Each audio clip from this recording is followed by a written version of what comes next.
Blog Talk Radio.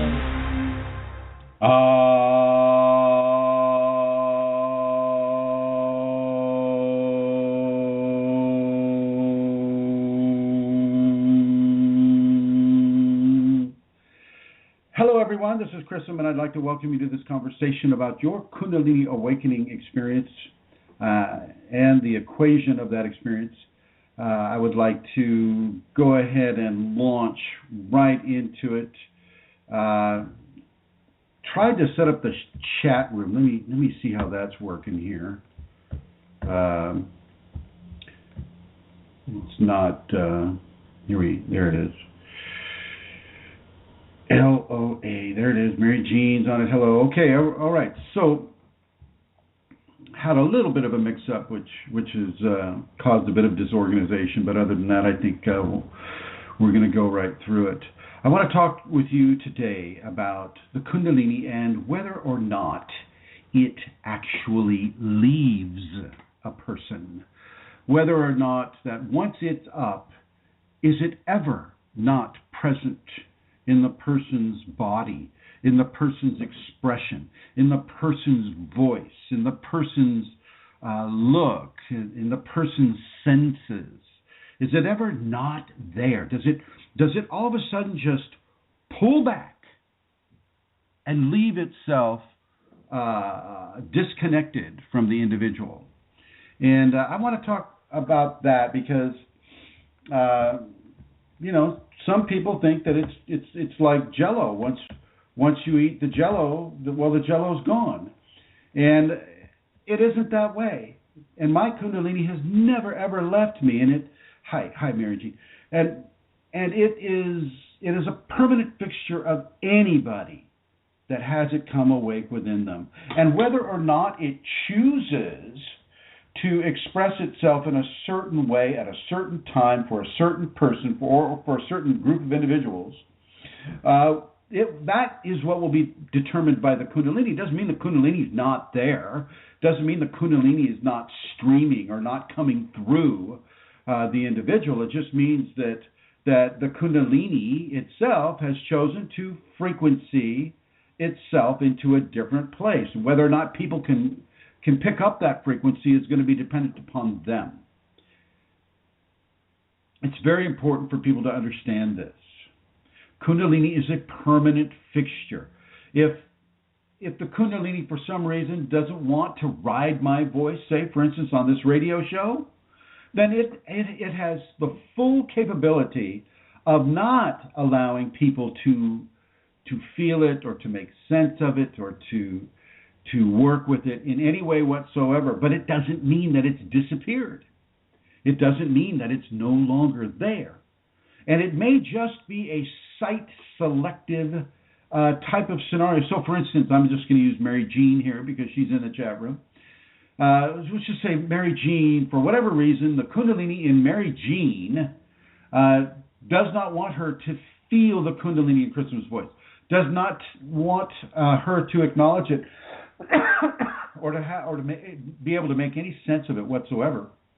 Well, the Kundalini itself is quite capable of editing out any Kundalini expression from Chrism to Mary Jean, because Mary Jean's Kundalini maybe doesn't want her to have that. And the scenario is this. In many cases, a person can get too much energy.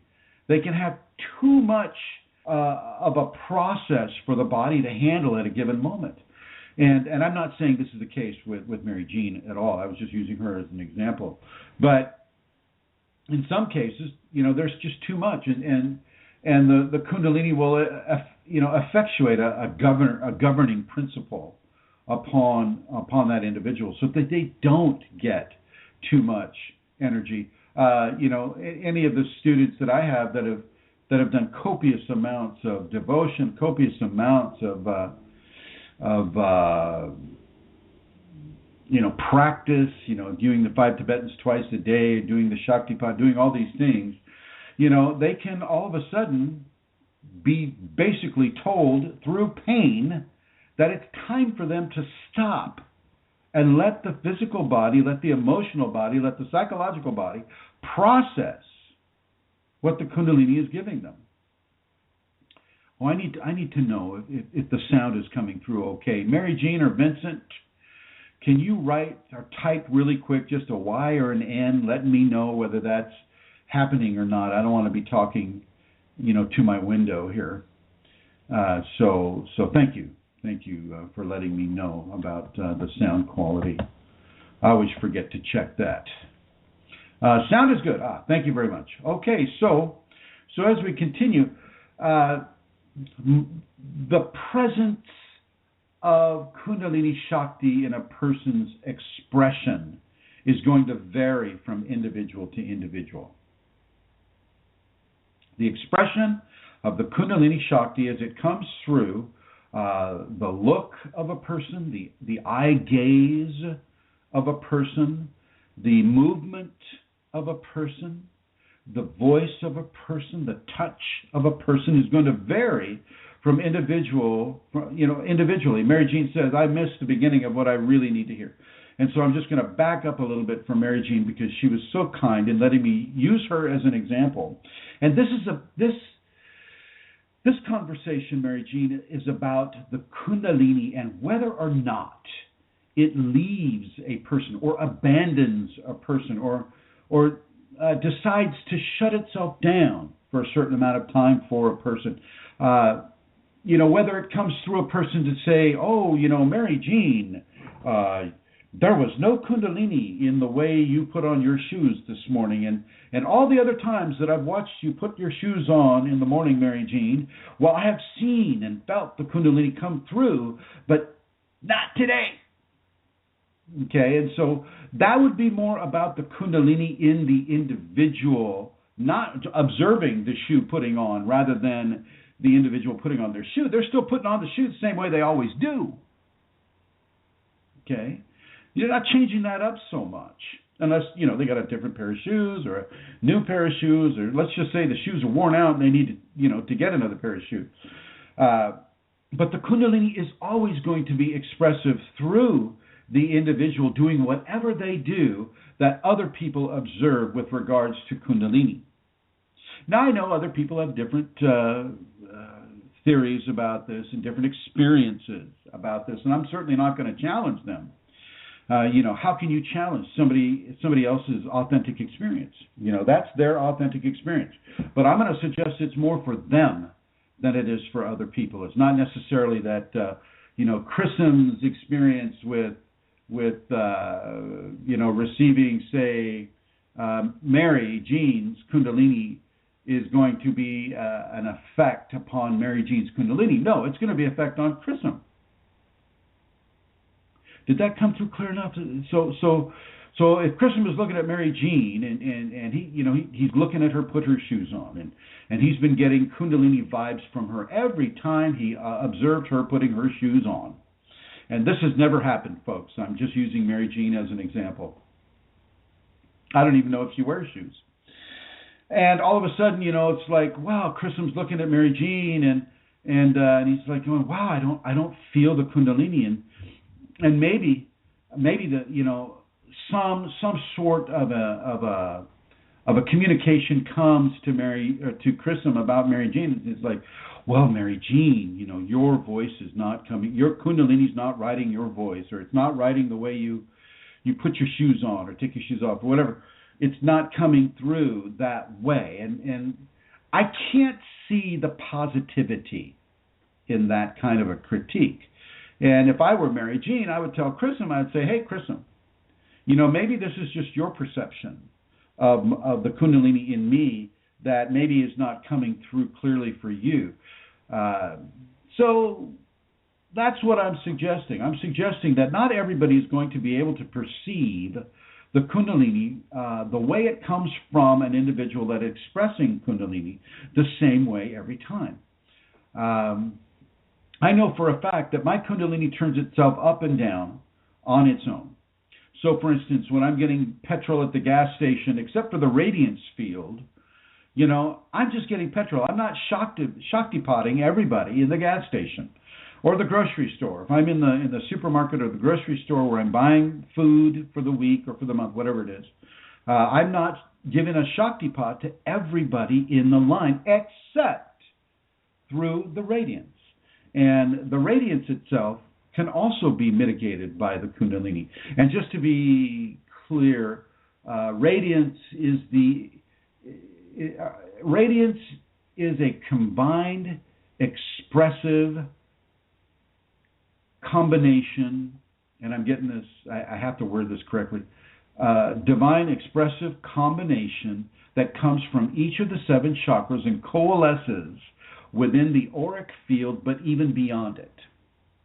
Kundalini amplifies these energies tremendously, and so you have a very, very large footprint for Kundalini when it comes to the radiance. And so this is, of course, where you want to begin to learn how to correct your thinking. If you're thinking constantly in negative terms, or if you're feeling depressed, or you're feeling in some ways, emotions or intentions that maybe you don't want.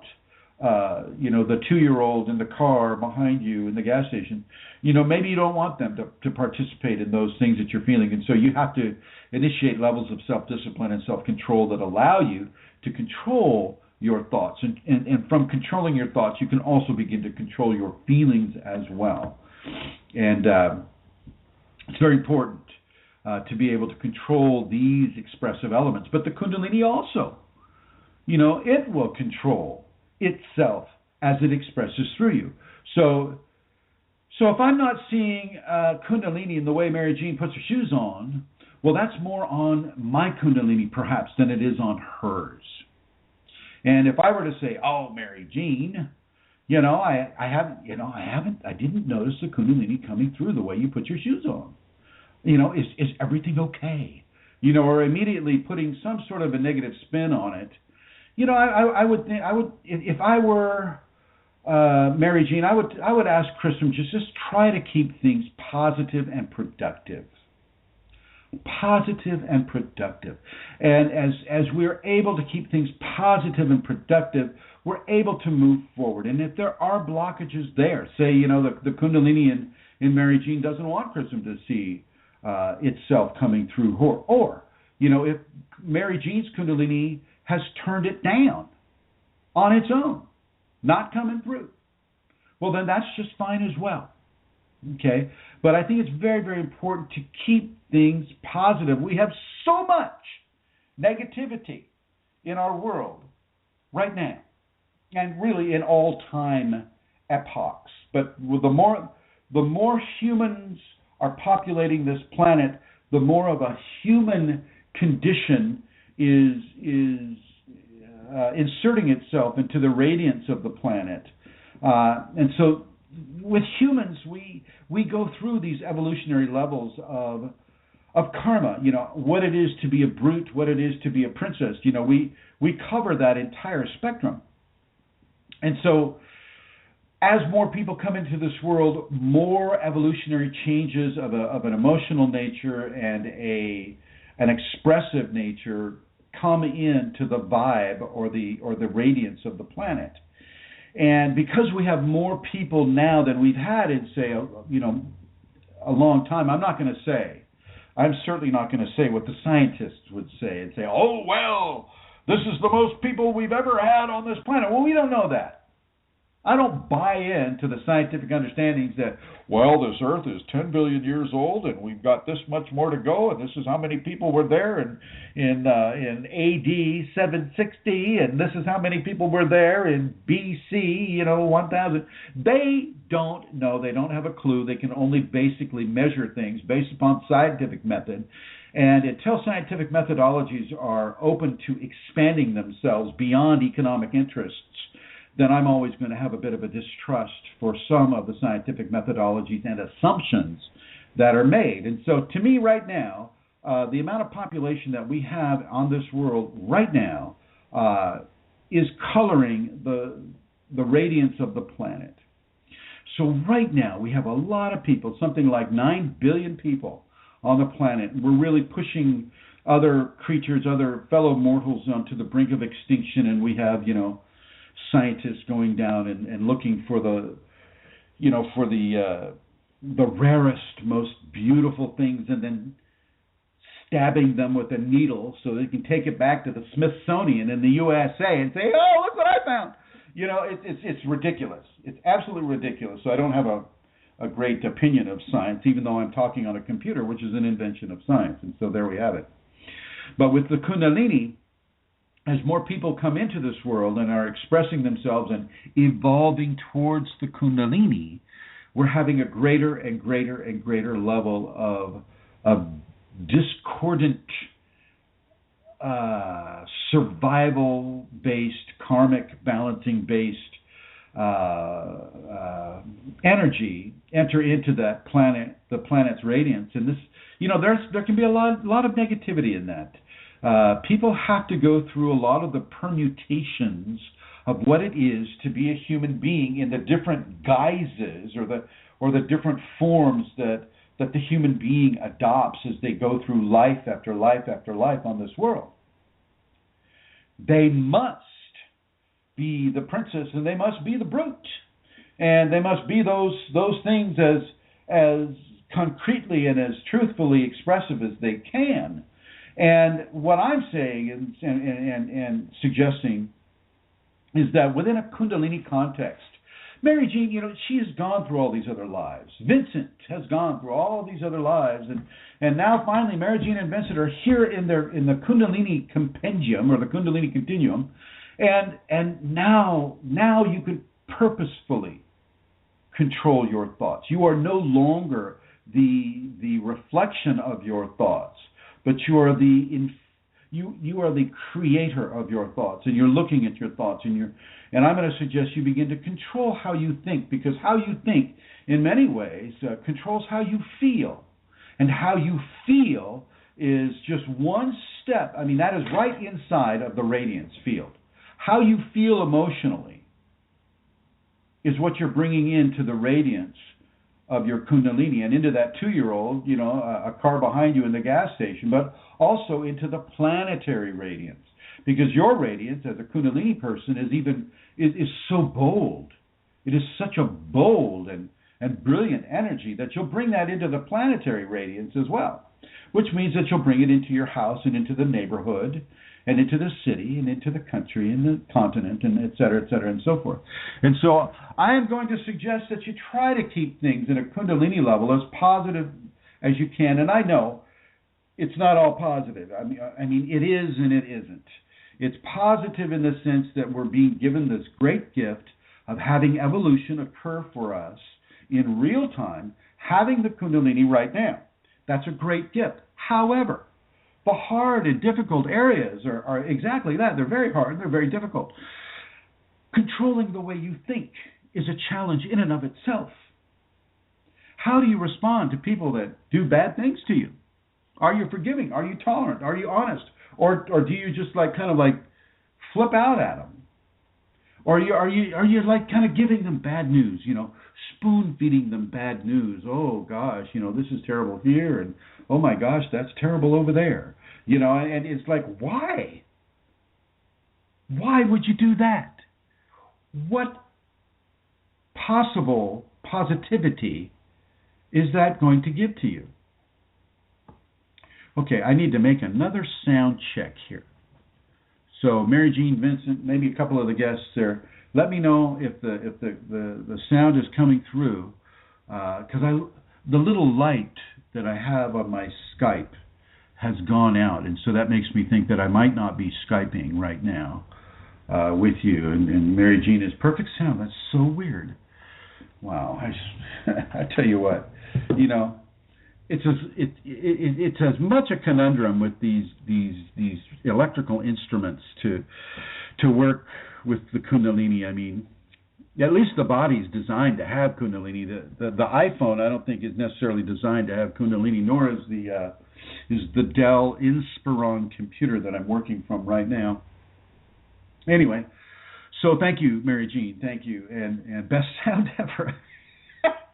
I don't know if it's the best sound ever, but I'm grateful that it's going through. So very, very good. Now, if anybody has a question or a comment that they want to make, that includes anybody in the chat room or anybody that's called in, Eileen, Santara. Who else is here? Let's see. Eileen, Santara. Somebody with a 651 area code. It looks like Rosemary. And then it looks like Josephine.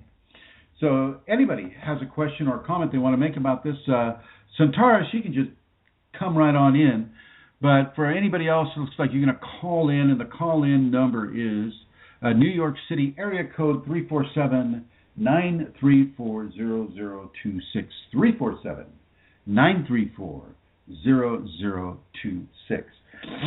Another thing that you want to consider within the gifting of the Kundalini from itself into you through a teacher or through a system or some sort of an equation is the sine wave activity. The sine wave. The sine wave is that up and down measurement of an energetic wave.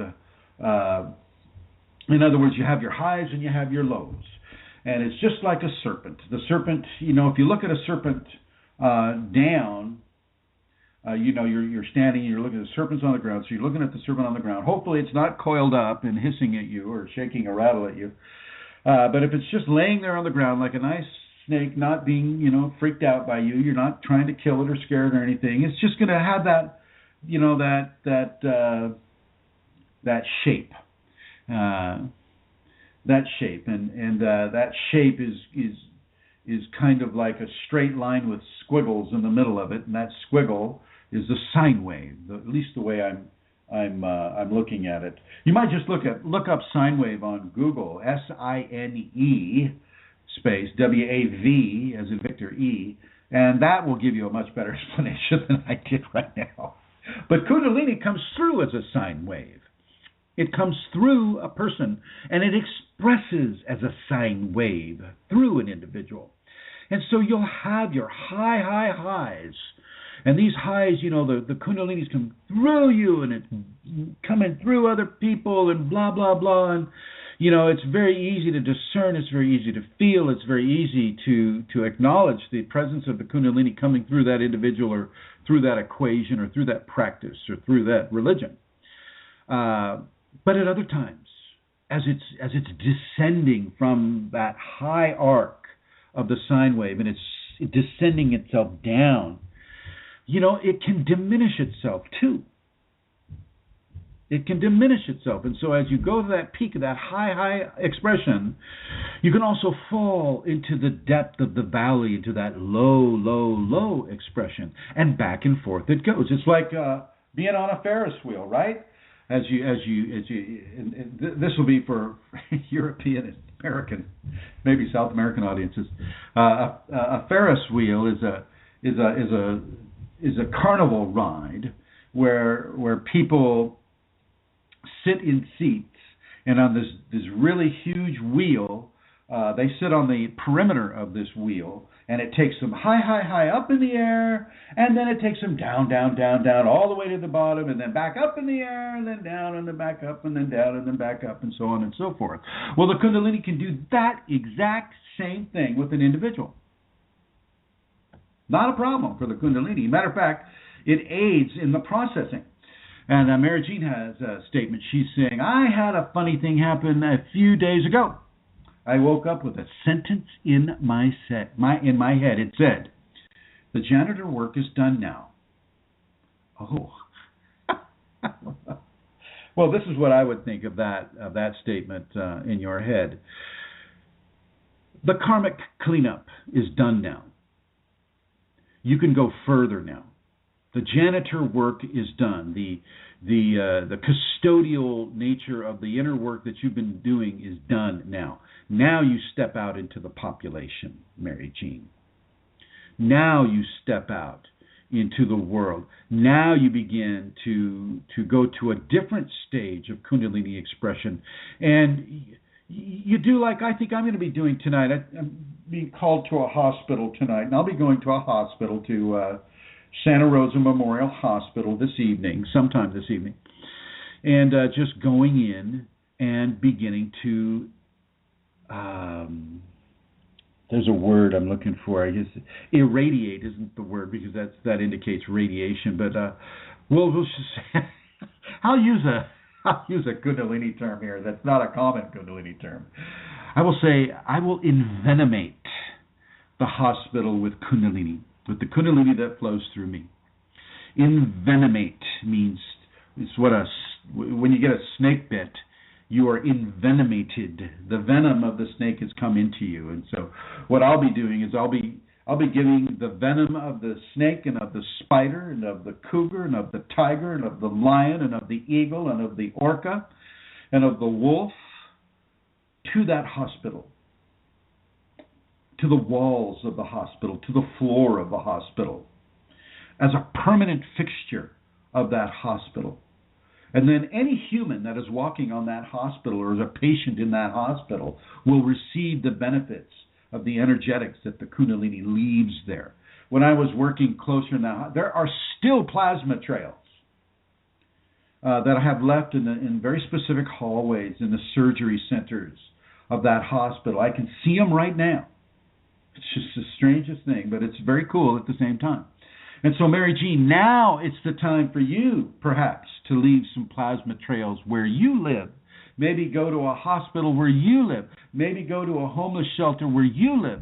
Maybe go to any type of a volunteer scenario where you are, and to begin to insert your Kundalini radiance, your Kundalini kindness, your Kundalini positivity into the population and the environment where you live. And let's not forget, it's not all about humans. It's not all about humans. It's about the animals too. It's about the insects. It's about the viruses, the bacteria, the spores. Everybody participates in the grace of Kundalini, not just people. And Mary Jean continues, she says, maybe that's why my hands are always so hot now. Well, Mary Jean, I think maybe you're correct. You are correct. It's time to move into the next stage. And I think that voice said to you very clearly, all right, you've done a lot of your cleanup work. Custodial work is done. Let's move on to the next stage. And I think that next stage may be for you. But don't just take my word for it. Talk to your Kundalini, go into meditation, go into devotion, and communicate with your Kundalini. Talk with her. Tell her if Chrism, ask her, is that Chrism guy? Is he talking sideways out of his mouth, or is there an energetic coming through him that might be truthful or not? I mean, find out, for yourself by developing a stronger, more trusting, more confidence-based communication between you and your Kundalini right now. Begin it. As soon as we're done with the show, Mary Jean, I think you're on the East Coast over there somewhere anyway, and so it'll be later in the evening for you. It'll be like 6:30, 7 o'clock in the evening. And now, without further ado, I would like to introduce Her Holiness, Her Highnessness, the Queen of Questionable, Consumptive,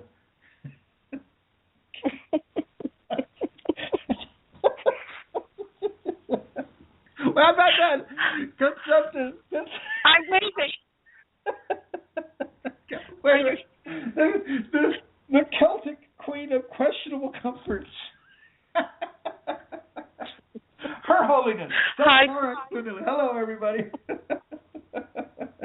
Hi, Prism. Hi, everybody. Hello to everyone in the chat room. Nice to hear you were there. Hi, MJ. I know you were there. Are there other people there, Prism? Yes, we have Vincent 91. We have Her Holiness Mary Jean. We have guest 1963, and I noticed guest 1963 quite well because that's the year of my Ford truck, 1963. Hopefully, guest 1963 is in better condition than my Ford truck. We also have guest 1954, and I look at guest 1954 as well, and the landlord here, Francine, has a 1954 Airstream trailer. I'm looking at it right now. So it's kind of cool. So hello, guest 1954, 1963.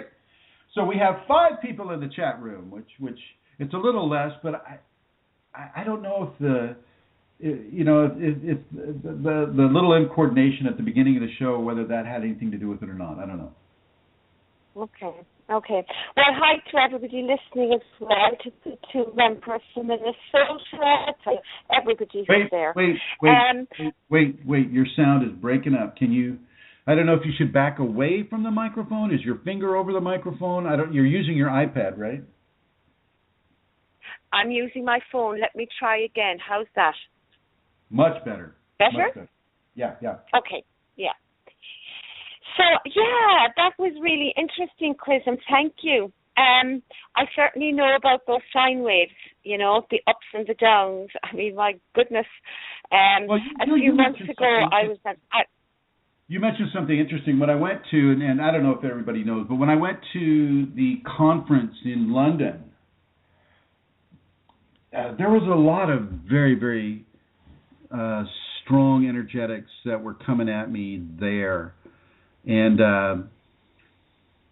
I remember going back into a dark closet. I think you were there, Amelia. You visited me in that dark closet, and I was just like kind of getting in a meditative space, but also doing some vocalizations because I was intending to sing a little bit during the presentation. But then when I got up there on the stage, I was asked to do a PowerPoint presentation, which isn't part of my presentation. And it popped me right out of my Kundalini consciousness. And I really, really, really struggled. And you noticed that a bit. Did you, Amelia? Yeah, I did. I did, of course, yes, Chrism. I did it come back? Did it return? Or did it stay gone through the whole thing? It returned. Yeah, I'm sorry? it returned. Is my sound gone again? No. Yeah. No, it's returned. When you said return. It will go and it will come and it will go and it will come. With the radio shows, you said last week you didn't feel it at all, right? Last week? No, I didn't say that. I said I said last week's show I didn't. There was yes, in part, yes. Good, thank you. Not the whole show. I didn't. I never ever listened to these shows. I never listened to these shows. I don't either. I just can't bear to hear myself. I know, exactly. And I don't necessarily watch all the videos either. I mean, I watch them for quality, and I'll take out certain things. But once it's set, I never return, and I never, I just don't do these things. I don't know why I don't do them, but I don't do it. And so. Well, I watch your videos, Prism, but I would never watch my own. Well, maybe that's a Kundalini thing too. I mean, let's open that up to anybody else who wants to comment on that. So yeah. Anyway, so. But those sine waves, though, that you're talking about, I mean, those are real. I mean, they're so real. Let's say going back to September, which isn't that long ago, I would have been, when I came back, I was on a high. I was on this amazing high. And then I plummeted and I was on a down, When I say on a low expression, but even when I'm there now, because I know the pattern of that sine wave, I don't see it negatively. I would have, at the beginning, before I began to understand that, I would have gone into a negative response to it, I suppose. But I see now how important it is. I don't do that, Maggie, and that, without a doubt, what you were saying about controlling our thoughts, controls our feelings, and how important it is. And like, it passes, and there's a lot to learn when you're in that low.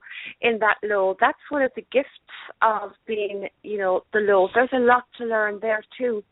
And I'm back now on a high again, and that just seems to, it's amazing, it works. It really is. It really is amazing how that works. And here's something else to just make it more confusing for everybody. As your Kundalini equation expands, well, then you can see that as, say, going from the length of a small snake, about the size of your foot, to a gargantuous serpent about the size of a freight train. Now, if you're looking at the sine wave that, say, a long freight train makes, well, the upgrade on that sine wave, the wave that's going up, up, up, up, up, and up, that can go up for a long, long, long ways. And you could stay on that continuous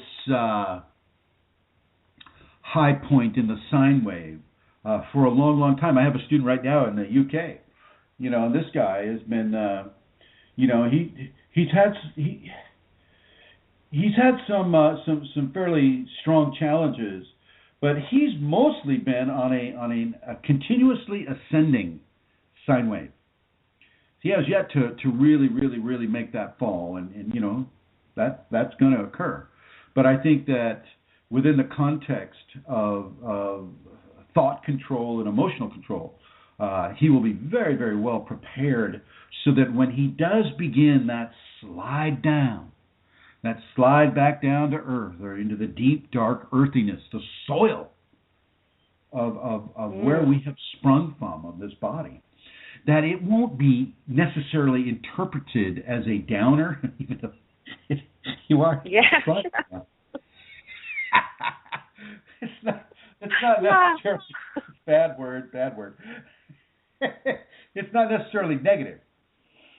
It can be a very, very positive event, and you can bring the gifts of that highness, that highnessness that you have, Amelia, and you can insert that into the understanding, the inner understanding of the individual as they're coming down from the stars and coming back to this planet.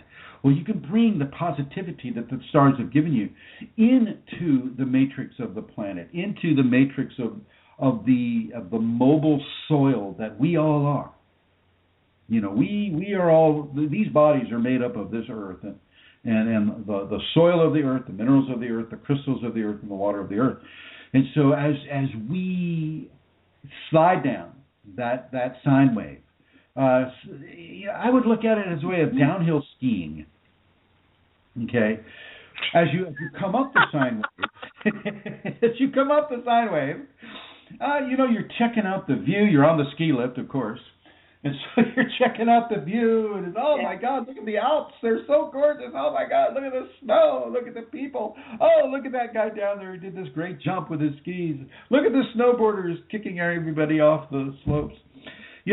And you have a great view of things, and you're ascending, and you're going into the sky, up the mountain, and you finally get off at the top of the mountain, the top of the highest ridge, and you get off of the lift smoothly, and you squirm yourself around so that you're facing downhill now, and you have your downhill skis on, and you kind of stamp your skis a little bit, and you check your bindings and your boots and your poles and your hat and your gloves and your sunglasses, and you make sure that you're ready for that downhill slide.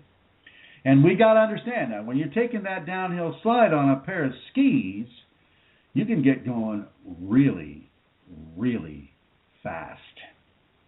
And when you're coming down so fast that you lose control, well, that can be a very, very, very difficult scenario for an individual. Matter of fact, a long time ago student back in 2010, 2011, he activated his Kundalini from a skiing accident where he went so fast going downhill that he lost control and impacted a tree with his lower spine, which activated his Kundalini. He had the tailbone and the lower three vertebrae, were hurt, damaged, and the Kundalini came into him and began to work on him and continues to work on him to this day. So when you're sliding down that hill, you're sliding down that sine wave, you got to be careful.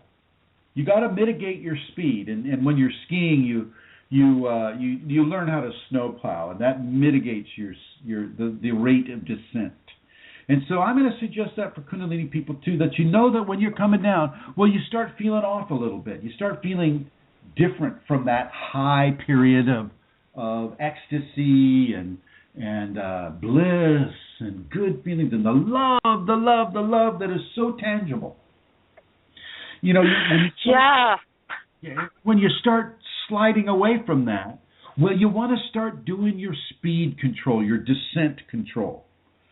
Kundalini is going to let you do that because she wants you to learn how to turn everything into a positive experience for you and your Kundalini, even on the downside. Just because you're going back down to the world doesn't mean it has to be a horrid experience. It can be a very positive experience of a different nature.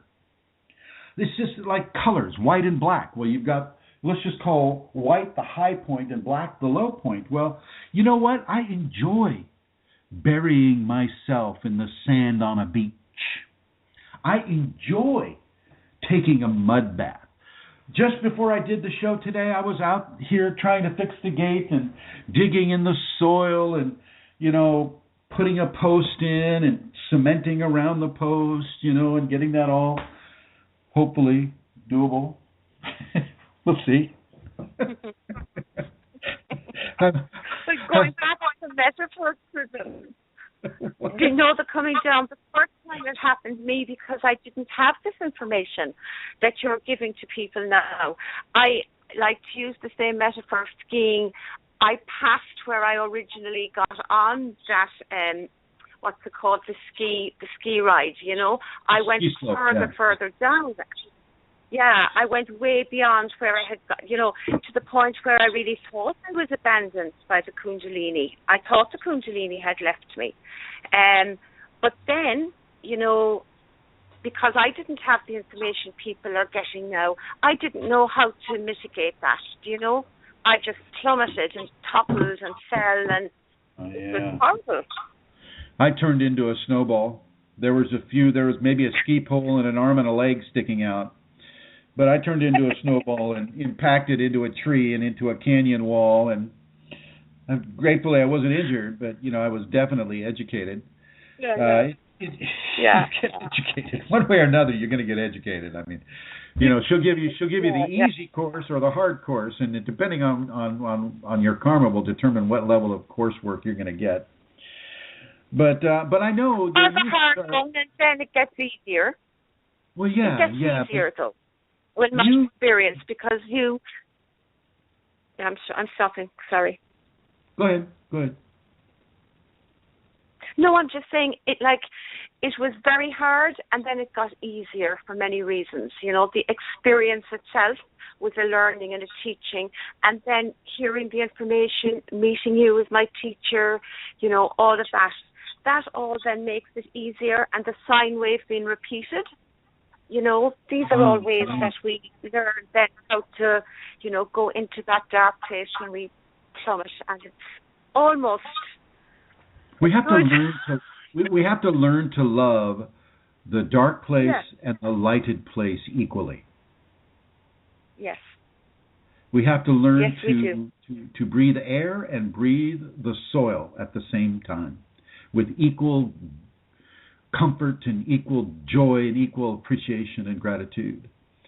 And so the sine wave that you noticed, like when I got kind of pushed out of my comfort zone up there on the London stage, and I'm like trying to figure out the PowerPoint presentation, and I'm pressing all the wrong buttons, and it's on this huge screen, maybe 150 people are there, and I'm just like going, oh, geez, it was painful. Oh my God! And Santara will tell you, how was I after that?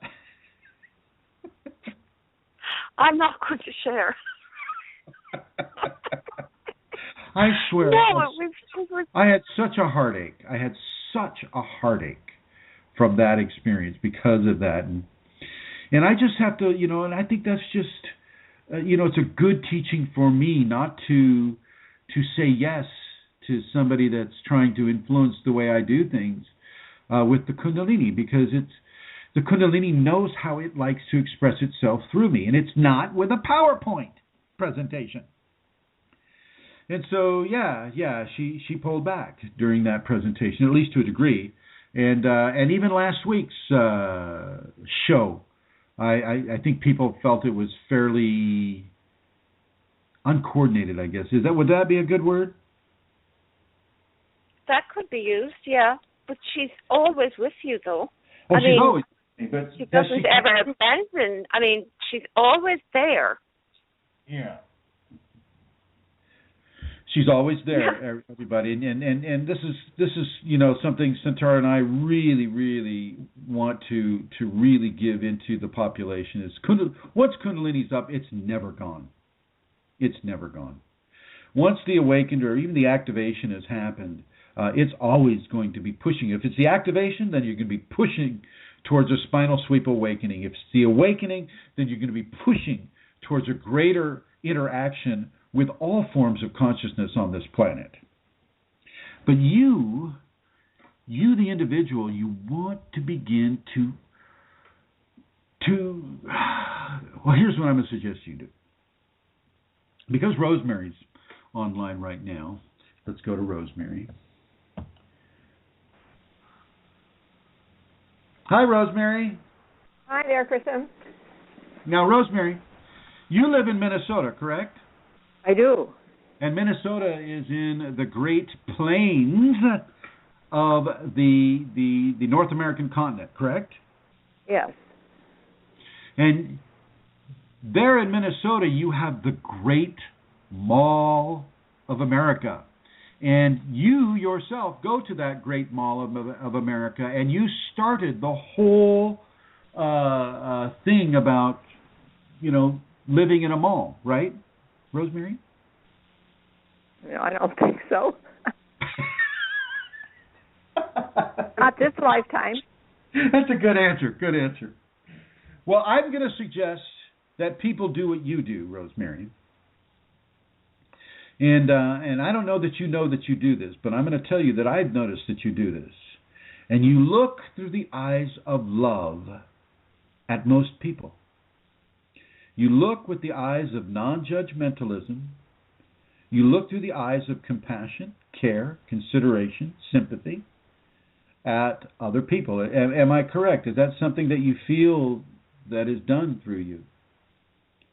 I think so. Sometimes it's consciously, and I will do something sometimes, or say things, or just look aware of who we all are.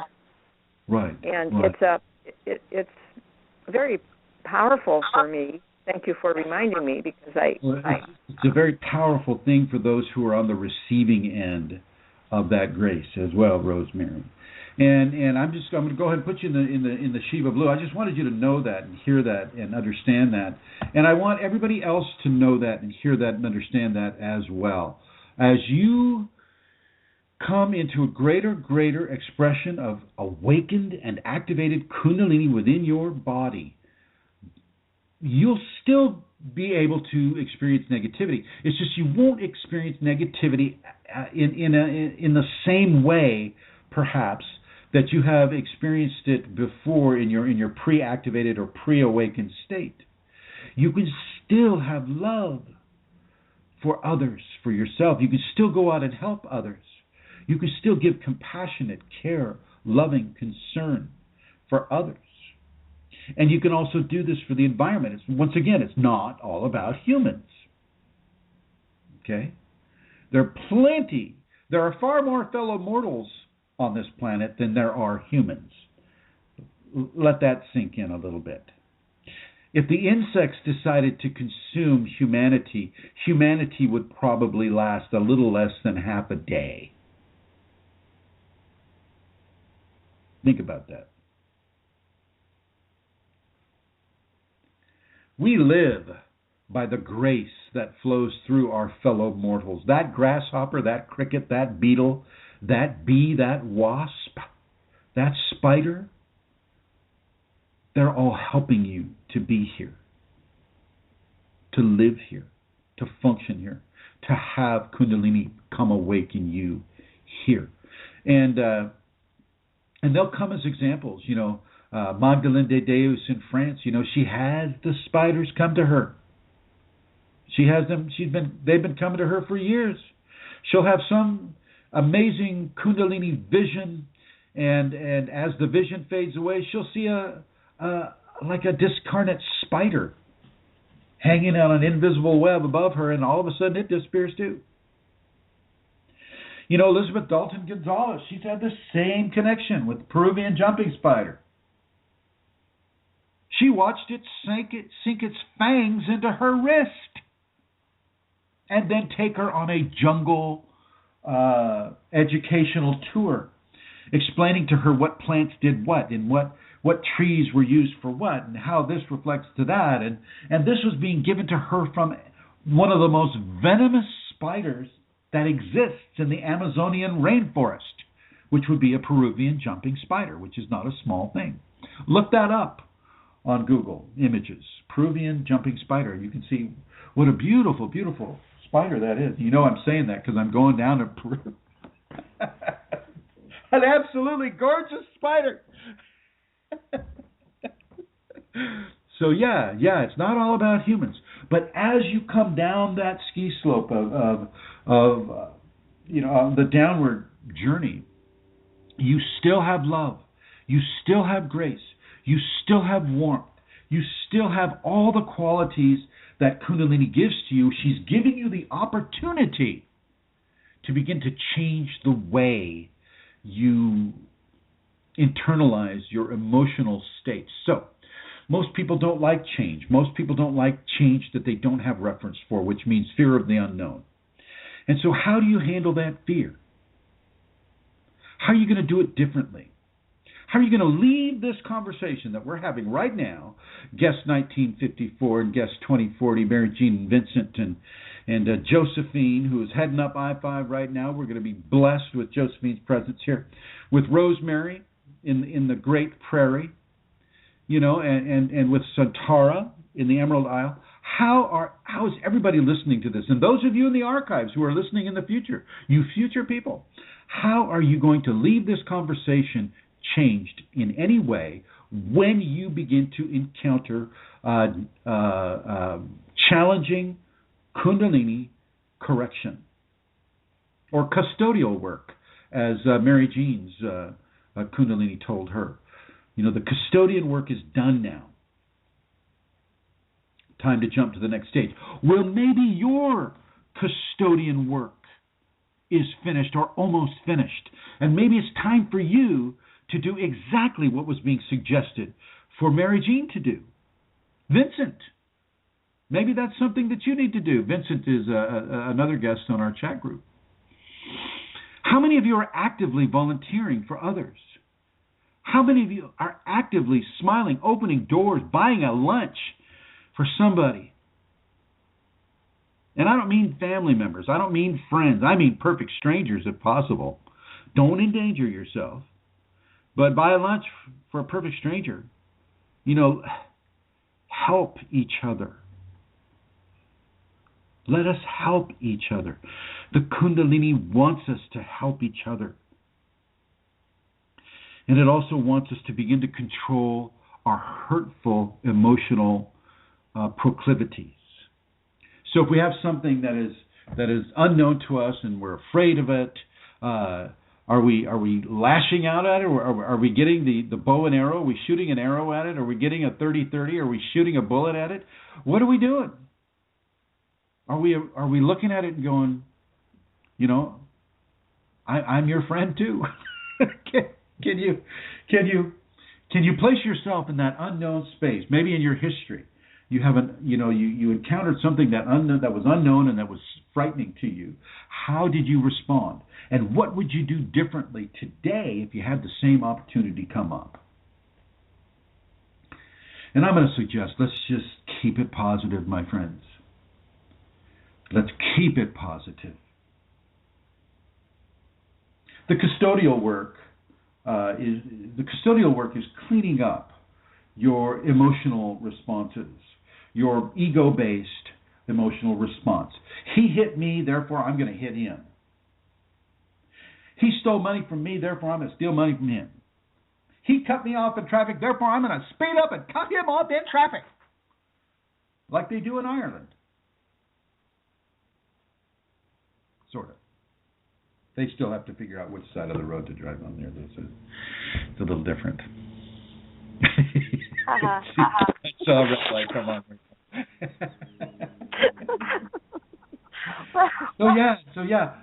So here, let me give you an example. And Santara, you stay on because you were here. We had a Kundalini gathering on the West Coast in 2011, I think it was, and people came from all over the world to gather at the Bodega Bay in Northern California. And so, we have about 20, maybe 22 people there. And the inspiration came to me, you need to be giving Shaktipat to these people since they came all this way and we're all here together. Let's go ahead and let's really give them a bit of a punch to it. And I just queried, well, okay, Shaktipat, how? Hello? Hello? Can you hear me? Did you hear that? I did hear that, but you're still on air. Well, that's just so weird. I don't know what that was. Who else is on? It's just you and I, right? Yeah, and nobody new has joined us, and nothing is happening on my phone. I don't know. I have no idea. Odd. Okay. Everybody, I don't know if you heard that, but it sounded like a human voice coming through. Anyway, so I was given by my Kundalini to get out into the ocean with my back to the ocean. My mother always told me, never turn your back on the ocean. Never, ever, ever, ever turn your back on the ocean. And so I was raised from a very young age never to do that. Let's see here. Santara, I'm getting noise from your microphone here. I did move my phone actually just there. I'm putting it down now again. Okay. All right, thank you. So I went ahead and went against my mom's advice, and I turned my back on the ocean. You got to understand something about Bodega Bay, California. Bodega Bay is about 3 miles from where the great white sharks of the Central and Northern Pacific come to breed and eat. And that was consistently on my mind as I went through 22 people, waist deep, like in about 4.5 feet of water, easily where great white could just come up and take us. And I had to give total emotional control to my lower self, to my ego self, saying, "Oh, dude, great white shark area, hello." And I'd go, dude, Shakti Kundalini controls, hello. And so this is happening inside of me, and I don't know if you noticed that, Santara, when I was out there, but first of all, it was really cold. The water's like 50 degrees. And Santara, do you remember that? I do, and it was 2010 actually, not 2011. 2010. Yeah, 2010. Yeah, I think it was September 2010 in Bodega Bay. Yeah, I do remember that. But what I remember is somebody would go out to you for Shaktipat, and like when I went out, you were totally and completely, with that person and focused. But as they left and moved back into the shore before the next person came, I think that's when, that's when I turn around a few times. I'm looking for that fin, even though they're not the kind of shark that uses a fin. They just come up from under you. Yeah. But I hear what you're saying, though, because you were 100% present, and I know that would not have been a comfortable place for you to be. Let's put it like that. So I see what you're saying about controlling that aspect. This is what we use our that brain organ, the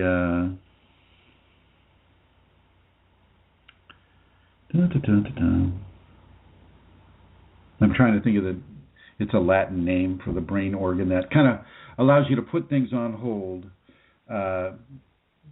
without. So what I did is I used that scenario as a teaching for myself to you just have to trust the Kundalini. And if it was my time to be eaten by a great white shark because she wanted me out there in that water doing Shaktipat baptisms, then that was what I needed to do at that time. And so I went ahead and did it. And I did my very, very level best to just, relax about the whole great white shark thing and just, be there and be very, very, very focused on the individual and talk to them. And then, I put them deep under the water, too. And I held them there for a while. Am I right? You did. Oh, God, yes. Yeah, and they had to do the same thing that I was doing about the great white shark. They were doing about me. Well, how long is he going to hold me under? What if I have to breathe? Will he let me up? What's going on? And so they had to kind of put their own fears on hold as well. And this is all about trust in the Kundalini. This is all about trust. The more you trust the Kundalini, the greater level of emotional control you'll have. You'll be able to turn things in a much more positive way, and you'll be able to have so much less fear in your life. Because you're here because of the Kundalini. That is the only reason you're here. Your raison d'etre, your reason for being, is to have the Kundalini. And the Kundalini is with. That doesn't mean you go out and play in the freeway or in the motorway, as they say in other places.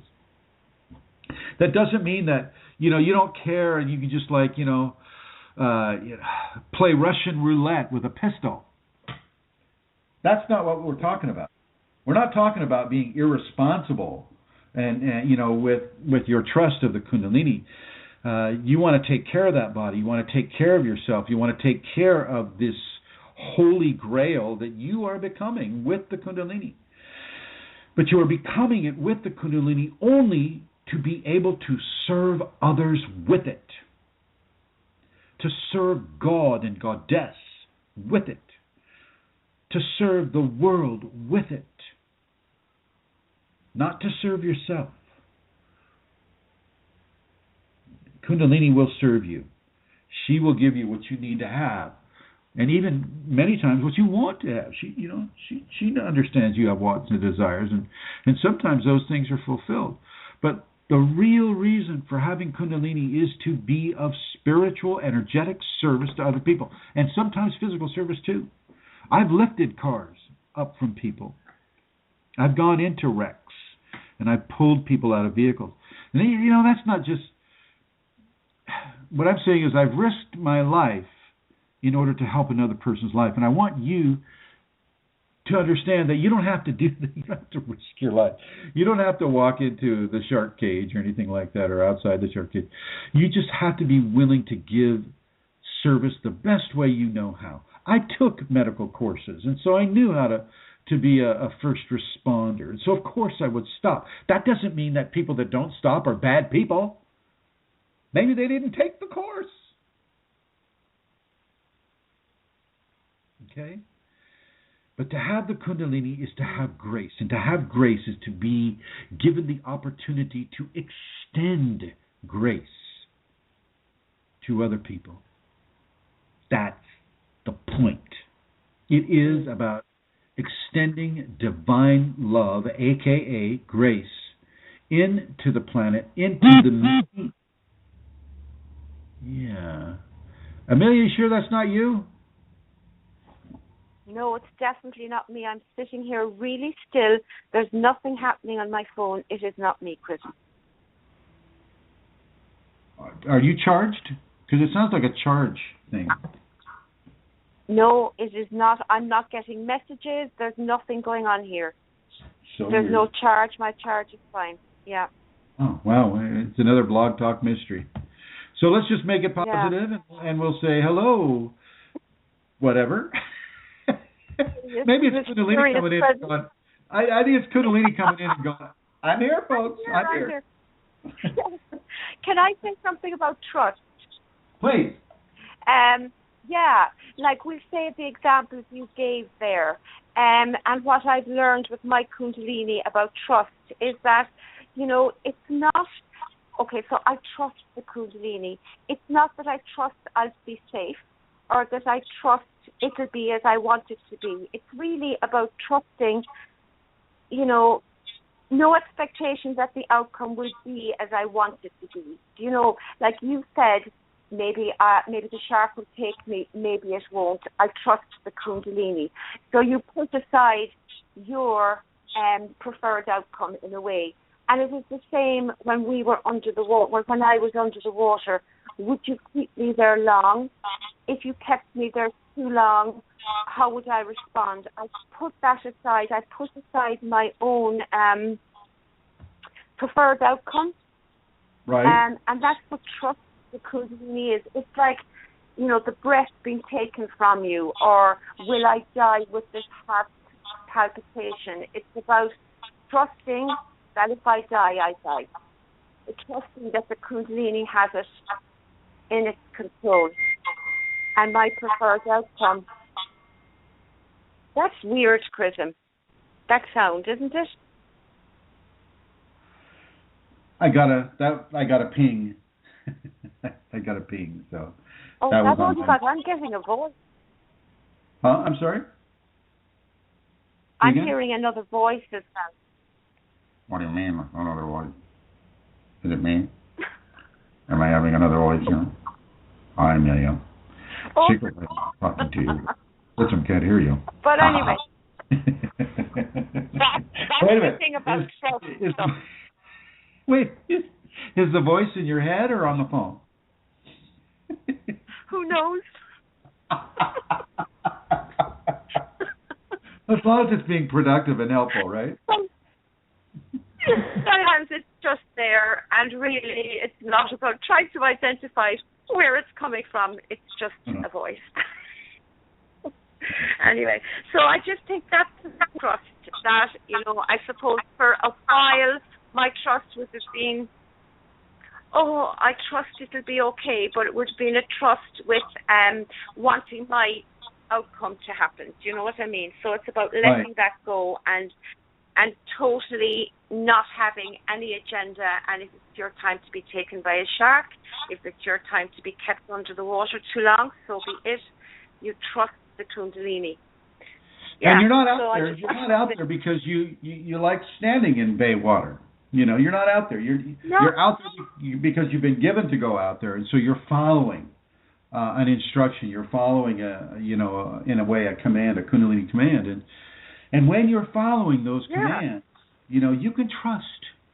You can trust that it's not being made, just spuriously. Oh boy, I'm sorry. Turning this off.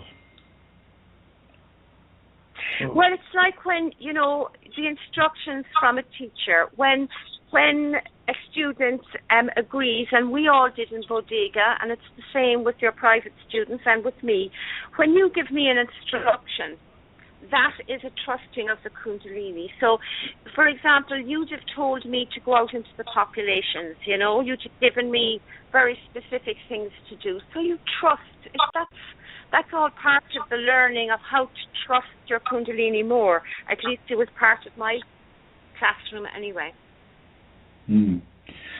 It's all about trust, folks.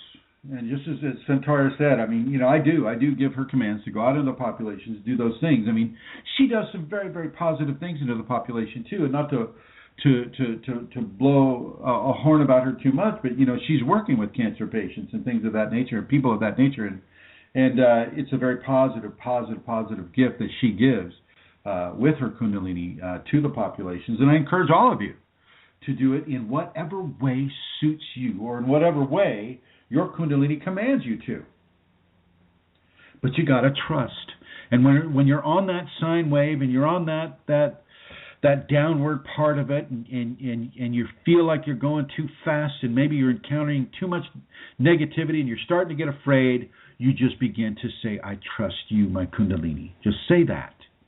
Say that mantra, okay? I'm giving you a mantra, everybody, right now. Quote, I trust you, my Kundalini. Close quote. That's the mantra. Just say it over and over and over. As you get frightened, if you're frightened by entities, or if you're frightened by, a situation that is causing you discomfort, you just begin to say that mantra. I trust you, my Kundalini. I trust you, my Kundalini. I trust you, my Kundalini. I trust you, my Kundalini. Okay? That's what you're going to want to say. And it will work. It will work for you. All right, so if you have any questions about this, I want you to feel free to call in at 347-934-0026. In the meantime, we're moving on over to our question portion. And I know that some of you are just going to say, oh my God, the questions. Okay, I'm out of here. No.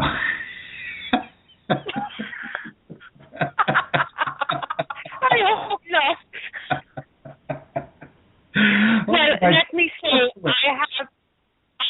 I have only 3, maybe 4 questions today.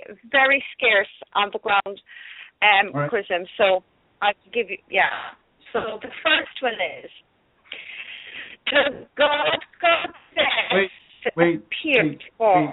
Wait. Can you fix your microphone again, or do something with your phone? Yes. Thank you. Okay, how's this? Try asking the question. Okay. God death appear in known or just unknown form of masculine, feminine in divine merging? Wait. Back it up all the way to the beginning again. Fix your microphone, or maybe not. Maybe modulate your voice a little bit, because it's breaking up all over the place. Okay. 1 second, Chris, and let me see. It sounds clearer when you're not speaking so loud. Oh, okay. Does God, Goddess appear? Is that okay?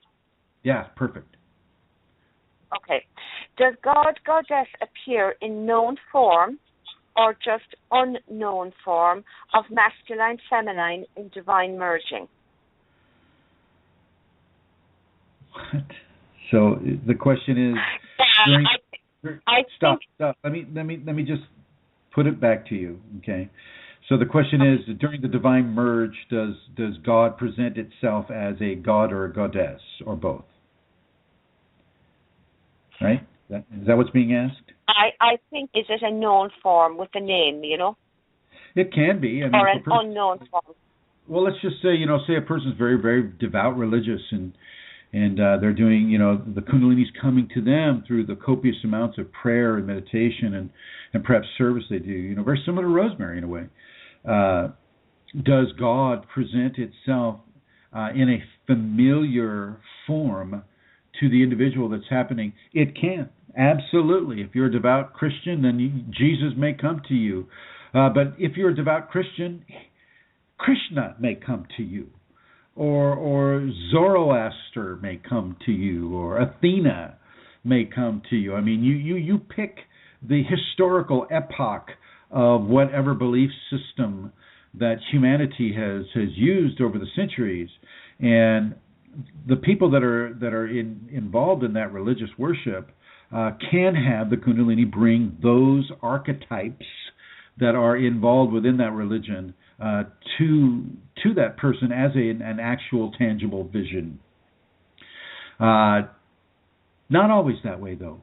I mean, I know for you, Santara, you were raised a Catholic, a Christian Catholic in Ireland, and your first, maybe not your first, but you had a lot of Hindu stuff coming to you during your Kundalini, right?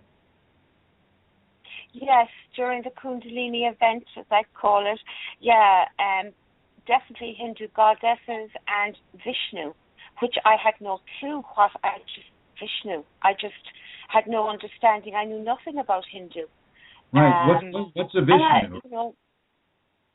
Vishnu was the name that I was given. You'd be asking, what's a Vishnu? Where the heck did that come from? Yeah. Yeah, I knew that it was, I knew it was God. I knew it was divine, but I had no clue that it was a specific named, let's say, deity or male, masculine, divine. Well, I've had a couple of people come out here to the West Coast and have Jesus present himself to them. I mean, it happens. It does happen. So I would have to say, I'd have to say yes to that question.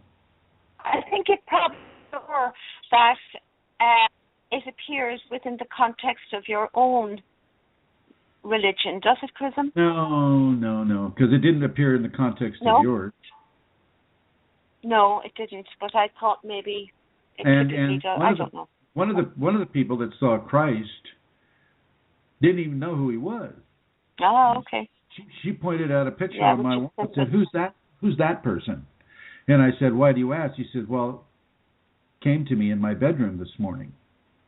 Oh, really? What did he say? Well, she goes on with the experience.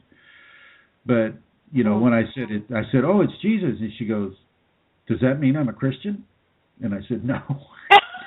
You want to be? So the thing is, no. I probably the same thing. It will not. Right. It won't necessarily follow the religious theme that a person has been introduced to in their life. So no. And somebody said to me afterwards, it was probably a past life.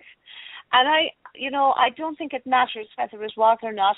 What I learned from it for myself was that it was the Kundalini showing me personally, that God was more than Christ, and that was something that I learned because I would have been brought up with that belief system, that there was one God, and his name was Jesus Christ.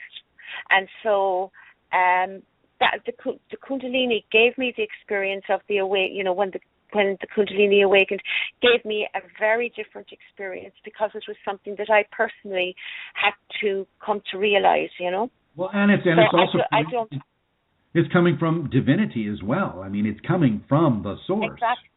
So exactly. Yeah. And I knew that. So that's when the things started to crumble in terms of, my belief systems. How could I stick to that and the dogmas and all of that, Right. Anyway, right. Okay. So the next question. Okay. There are Reiki and other spiritual teachers who charge large amounts of fees. Will their karma lead them to suffering? There are what? There are teachers, spiritual teachers and Reiki teachers who charge large amounts of fees, money. Will their karma lead them to suffering? It might lead them to poverty. It might lead them to... I mean, here's the thing. If they're charging the money out of greed and want of gain, then they're going to develop karma over that. If they're charging money to cover the costs of the place they're speaking at or the airfare to get over there, no. And if they're not making a killing out of it, if they're I always say this at my seminars. It's like I don't make a lot of money off of these, and it's really not the intention to charge you $5,000 a person to do that. I'll charge what needs to be charged. Actually, when somebody like you set up a seminar before, as has Rosemary and as in Eileen and other people, and so the scenario is we have to cover our costs. I don't need, if I can come away with some money out of the deal, fine, great, it's good to eat. But I'm not going to come out of it with the money to buy a Lamborghini or a Porsche or some, expensive thing. That's not the point. When I went to London and I spoke at London, and these guys are charging so much money to people to hear them speak about the word drivel comes to mind, but I'm not sure that's kind of loaded with judgment. To speak of things that, well, I guess that are just not Kundalini and not necessarily truth either. And yet they're very, very, very successful, and they're just, they're dating Hollywood starlets, and I'm getting all of this as we're all walking to a restaurant and all the speakers are eating together, and I'm just kind of like going, wow, these people are really, they're giving so little and receiving so much. Definitely a karma coming at them through that. Receiving so much and giving so little. And how much is much? How much is too much? How much? I mean, Rosemary's out there, a few years back, and she's sewing sleeping bags together. She's dropping off food to the homeless. She's buying people shoes and giving them the jacket or the clothing off of her back to help them stay warm. Should she be recompensed by the Kundalini in some way for those efforts? Or is that not just a gift of grace, a gift of love, a gift of the goddess within her that is saying, here, take of my warmth, stay warm. Take of my serenity and stay serene.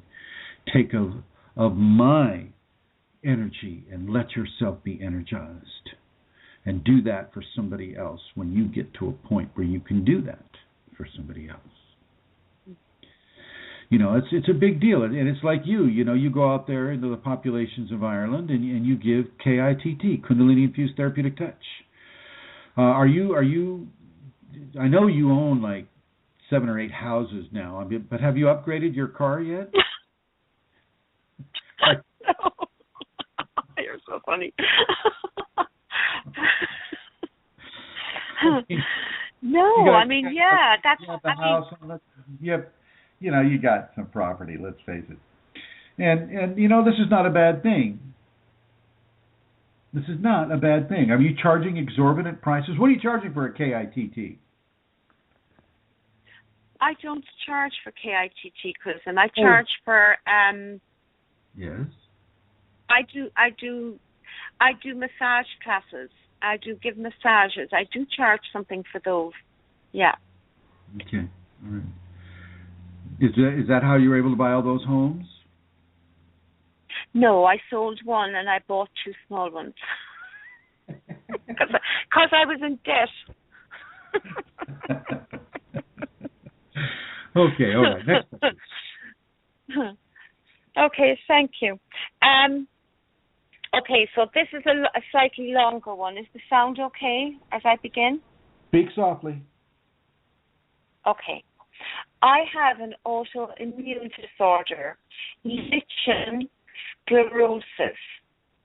I'm sure. It's manifested about a year ago upon my activation. I'm definitely on a healing journey, to say the least. I wonder exactly what Chrism speaks.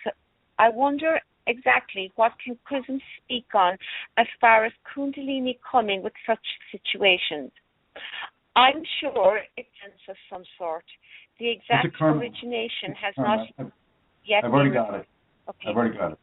All right. It's a karma.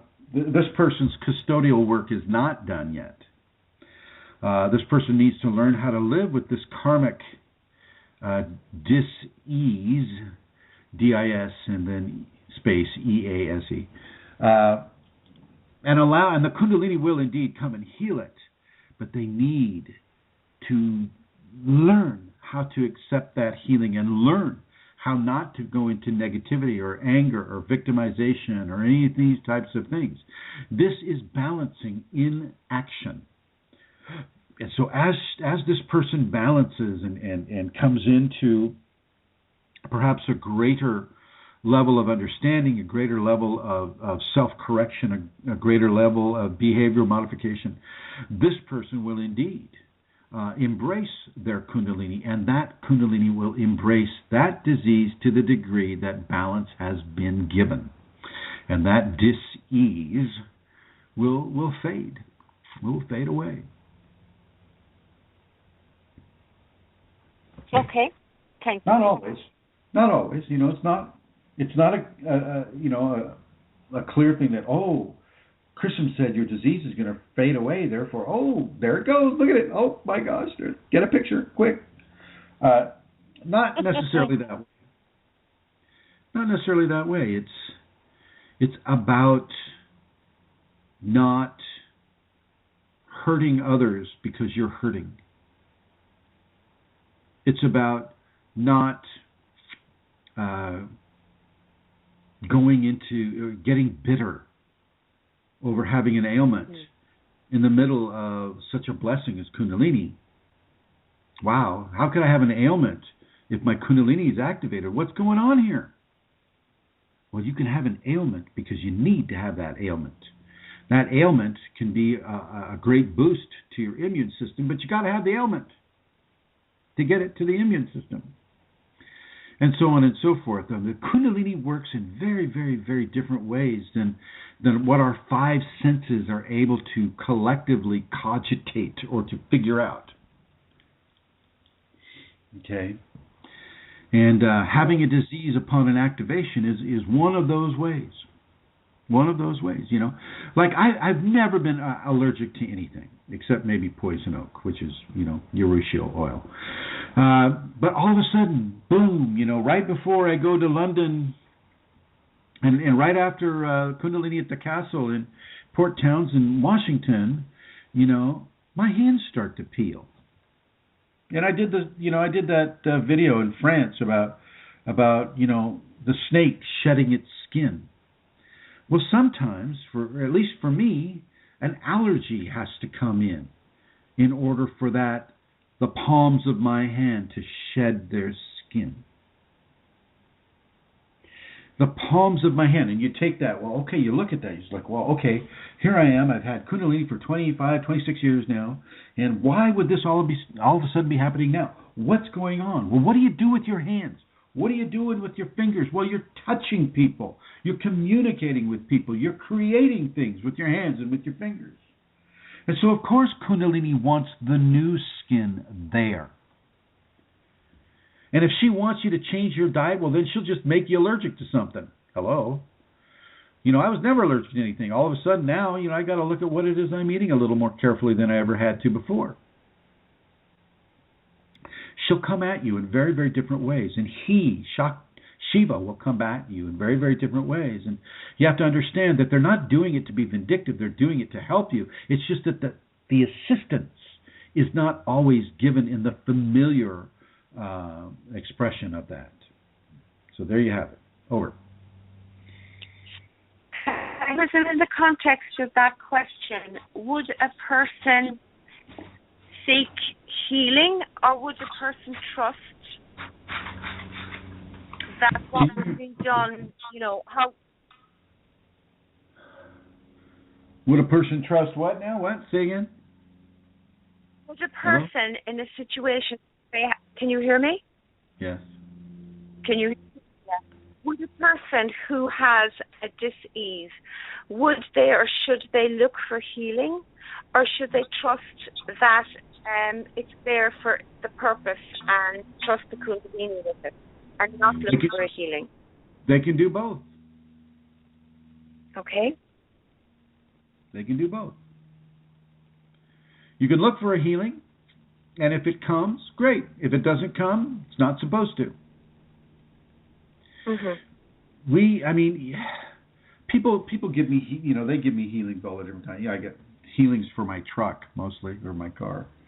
and which you have you.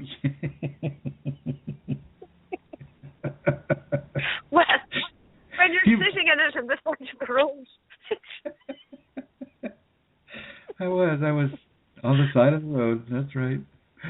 But yeah. I mean, I do get healings for the machines, and I thank you all for giving me healings for any of the ways and reasons that you do it for. But a person can seek a healing and just trust that the Kundalini is there at the same time. Now, there is a level of balance between those two. If you're constantly seeking a healing because it's such an amazing change of your lifestyle, your life pattern, but it's not happening. The MDs aren't successful, the shamans aren't successful, the pharmaceutical companies aren't successful. The New Age community isn't being successful, and you're trying all these different healing modalities and being infected by discarnate entities along the way, which is typical. But you're not receiving a healing. Then I would say just stop and go within. Stop and go within and change your perspective on why this ailment is there with you, and begin to embrace it, and begin to work with it, and begin to be grateful for the Kundalini in whatever way it is interacting with you at that time. Over. Thank you, Chrism. Last question. Last night I had a weird dream. I don't remember what it was, but someone said, "Look to your left." And as I looked, I was shocked.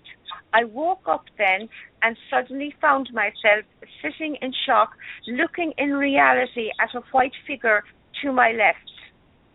My friend woke up and she was thinking I had a nightmare. I kept looking at that figure while my friend was telling me, "It's okay, there is nothing there." Can we really see a white figure in physical reality?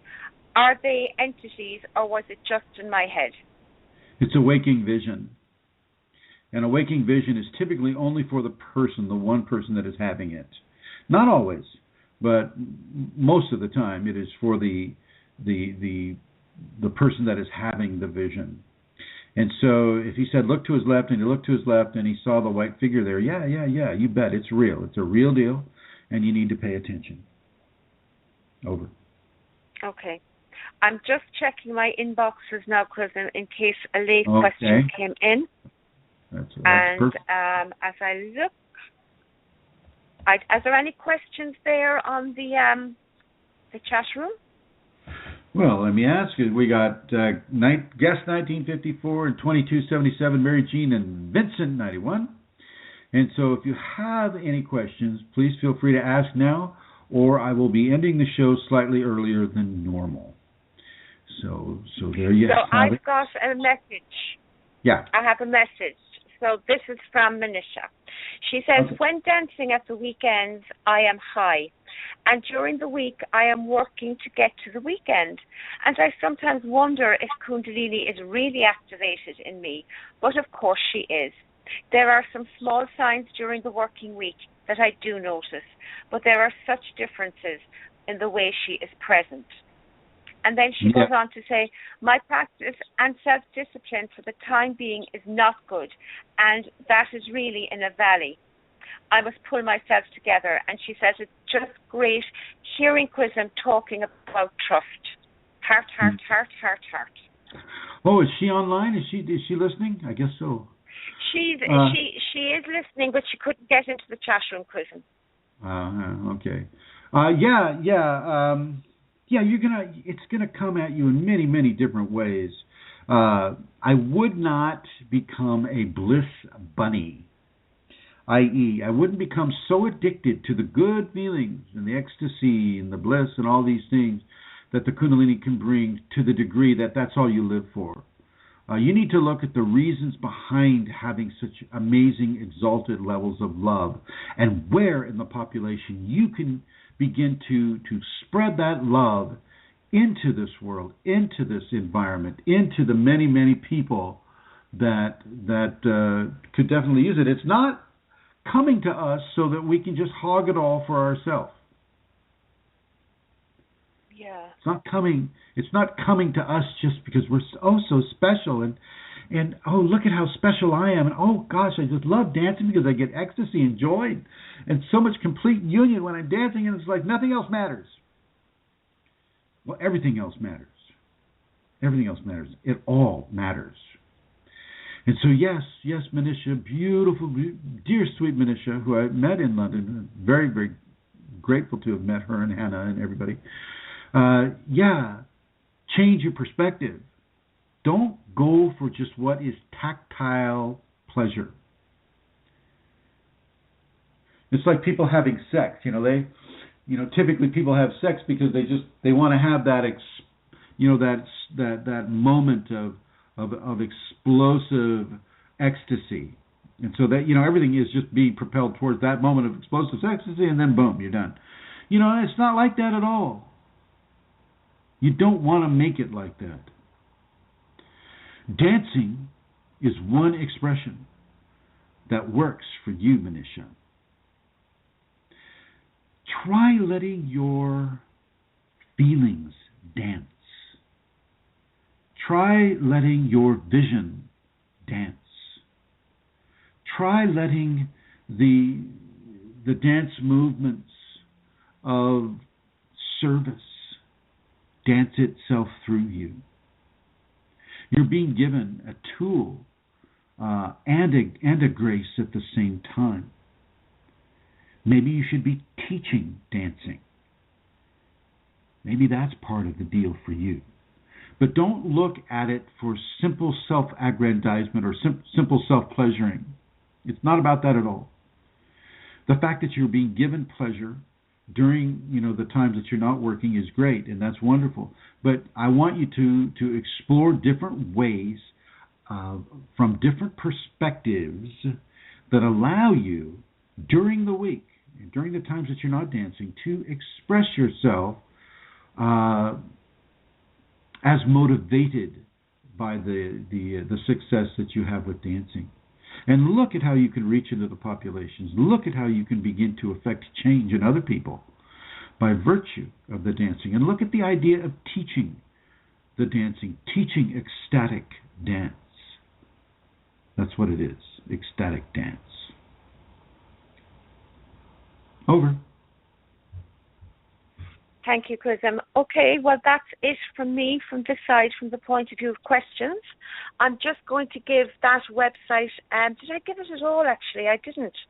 Let me give the website if people would like to make a donation to the work that Chrism does. All donations are gratefully received and are necessary. So if you're in a position to give one, that would be wonderful. And here is the address you can go to. There's two of them. www.ascension-kundalini.blogspot.com, or the other one, which is chrism-kundalini.blogspot.com.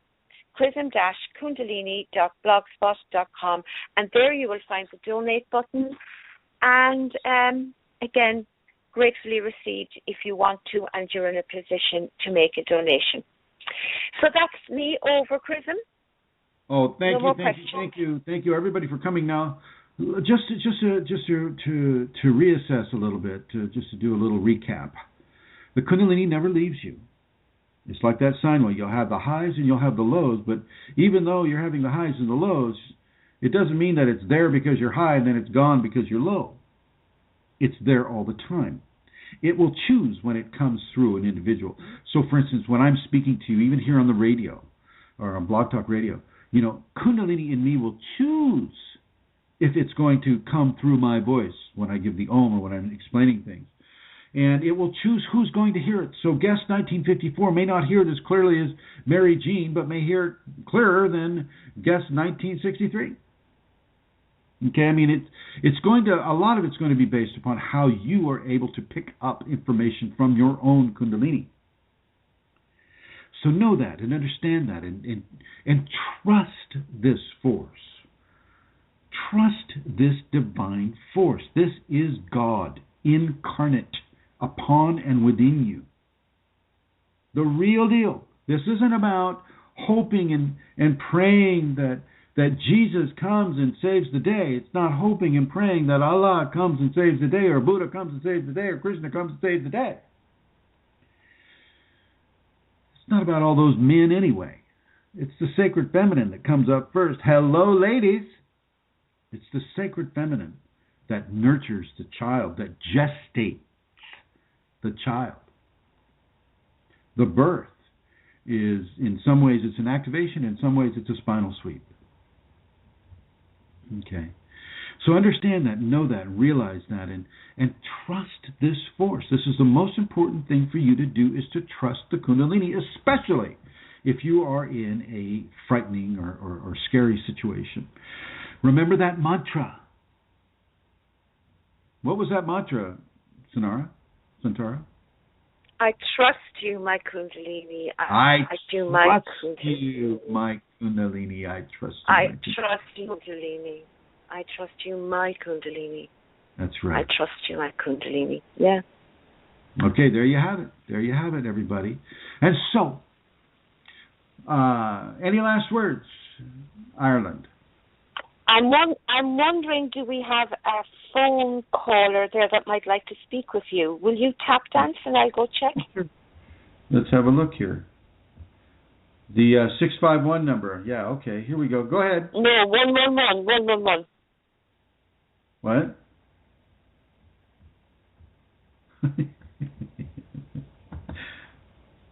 Oh, I see. Oh, yeah. Well, where is that? How's she checking with it? I guess I'll just go over here. Do that. Boom. There you are. Okay. Hello? Hello. Hi, Chrism. Hi. Who's this? How are you? I just wanted to ask you one question. I stopped drinking coffee and I stopped drinking soda, and I just wanted to know, I know all caffeine products you cannot have, so that's a no-no with the Kundalini. But what I wanted to know, can you drink decaf coffee? Is that acceptable or no? Yeah, if you can get the or water. Is decaf bad? If you can get the water expressed decaf tea or decaf coffee, that's fine. Just make sure it's not decaffeinated through chemical means. Okay. Another thing that you might want to look into. Do you like your coffee, right? I like coffee, but I gave it up. Well, hang on. I was just a second here. Santara, I want you to tap dance for me here. I'm going to go get something. Okay. I think the decaf coffee feature is, decaffeinated through chemicals. I think that's really bad. But there are, if you're doing the cafeteria stuff, and you can get the decaf that is done through water decaffeination. It's some kind of a method with Swiss purified water or something. That's okay. That's certainly better than the chemical stuff. Because, of course, with the chemical stuff, you're then adding the chemicals as well, which is not good. Okay. Sometimes it can even be worse. Oh, here he's back. Okay. I tap dance. Thank you, dancer. We'll have to have Manisha come on here and have both of you tap dance. Let's see. What I have is something that is called gourmet black coffee made with 100% certified Ganoderma lucidum, which is a mushroom. Okay. And so this is an instant coffee beverage, and it comes with these sachets or sachets or however you pronounce that. This has absolutely no caffeine. This has absolutely no coffee in it. This is all made out of fungi that taste amazingly like coffee. Oh. So it has. Wait a minute. Let me look here. Let me make sure I'm not speaking out of the wrong end. It's hard for me to tell. I'm looking here. Looks like it comes from France.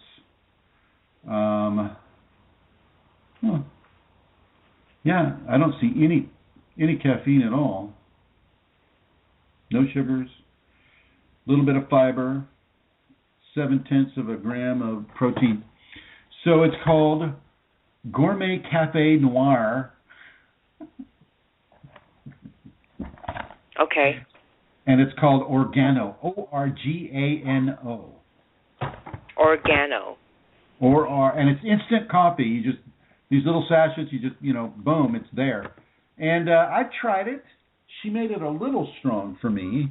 The lady that was, we were doing a talk at one of the places where Rosemary set up a talk here, and the owner of the building or of the room introduced me to that, and so she made it a little strong. But I have it here, and I, so there are options, Beatrice. Okay. Beatrice. There are options that you can have. And one thing I would suggest that's coming clearly for you, Beatrice, is Dong Quai, D-O-N-G, space, Q-U-A-I, ginseng tea. Ginseng tea. Okay. And this is one of the few ginseng teas that are specifically for women. Dong Quai, okay? And that's another option that you can have. And so there are some coffee substitutes out there. So yeah, you go for it, girl. And it's an excellent question. And thank you for joining us show today. Thank you. Thank you for the information. All right. Have a wonderful night. Blessings to you. Happy holidays. Happy holidays. Bye-bye. Merry Christmas. Thank you. My mom never really took us to church except on Christmas and Easter. So I never really had that problem with saying Merry Christmas because that's just what it was. And, with my name being, Chris or Christmas, it's just Merry Christmas, and so I never had a problem with it. But I know people of different faiths. Oh my God, I will never be able to say Christmas again in the same way. Christmas. Anyway, listen, I love you all. I love all of you. I love you, Mary Jean, Vincent, and everybody who's on the telephone. I love all of you that are coming into this program through the archives, and I want to thank you for joining us. And I want to once again say the major thing here is to trust your Kundalini. Trust it completely. It never leaves you. It's a conscious force, so within its conscious force of itself upon you, it will choose when it's coming through you or not. But it's always there with you. It is always there with you. And if you can possibly give sacred service into the populations of people or of fellow mortals like dogs, cats, insects, fish, fungi, bacteria, viruses, all of those things, all of those living communities that we share this world with, and you give that grace to them too. And any last words, Santara? No, Chrism, thank you very much, and I look forward to seeing everybody next week again. Thank you, everyone. Thank you for joining us. And if you will join me wherever you are, whatever you're doing, and we will all of us will Om the end of this show. Here we go. 1, 2, ready, and